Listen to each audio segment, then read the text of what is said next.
Hi guys, well, it goes without saying, Battlefield 1, one of the biggest gaming titles of this year, has finally been released, and today we're going to be checking out and seeing what kind of performance you guys can expect from the current generation of graphics cards. Now, the recommended specs for this particular game are the Intel Core i7-4970, 16GB of memory, and either the RX 480 or the GTX 1060. And this game is going to swipe a hefty 50GB of disk space. And so to play at those recommended specs, you will need a fairly decent and fairly capable machine. And so today we're going to be taking the full range of GTX 10 series graphics cards to the battlefield, along with the RX 480.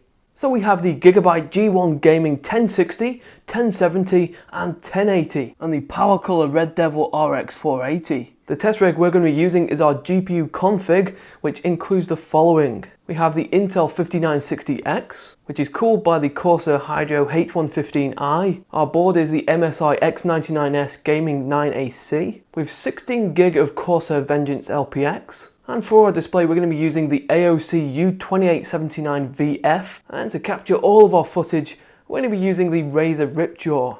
Now guys, for today's analysis, we're just going to be using 1080p. Usually we would add into the mix the 1440p and 4K, but unfortunately Battlefield isn't playing ball with our capture device, and so we'll have to stick with 1080p for now. But anyway, we will crank up the detail preset there to Ultra. VSync will be disabled, as well as GPU memory restriction. Now this is important because we don't want anything there to modify the FPS. Now for FPS capture, we are going to be using DxTory, as this is a DirectX 12 title. We can't use cam or fraps, unfortunately.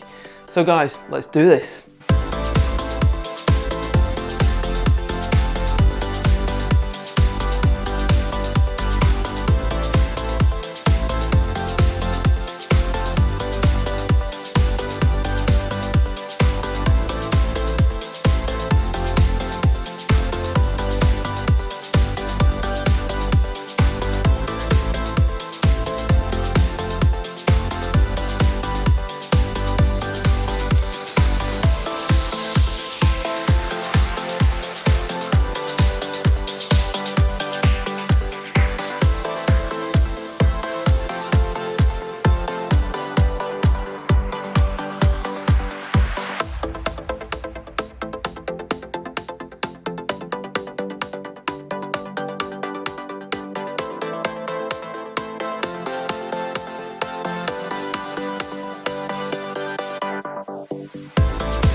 So that is what you guys can expect from Battlefield 1 with the current generation of mid to high-end graphics cards. Although we've only looked at 1080p, what I found with this game is that even with the RX 480 or the 1060, we can still get some really good performance with those settings on Ultra. And graphically, with those detail presets cranked right up, the game looks absolutely fantastic. Dynamic lighting, textures, all those visual effects are just stunning. And so with any of these graphics cards here, we can get the very best out of this game.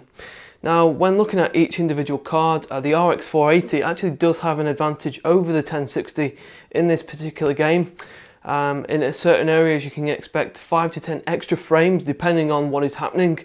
But with both cards, you can have kind of like a drop down to 60 frames when a lot is being rendered on the screen. It's quite busy, and then you'll experience anything up to 130 when it's a vacant environment. At 1080, you can expect anything from 120 all the way up to just short of 200, so very fluid with everything maxed out. So this one today, guys, has just been a quick one. Hope you found it useful. If you guys have already started playing Battlefield 1, please let me know what you think of it, and of course what graphics card you are using to play the game. As ever, thanks very much for watching today, guys. Please hit that like button and the subscribe, and I'll see you guys very soon.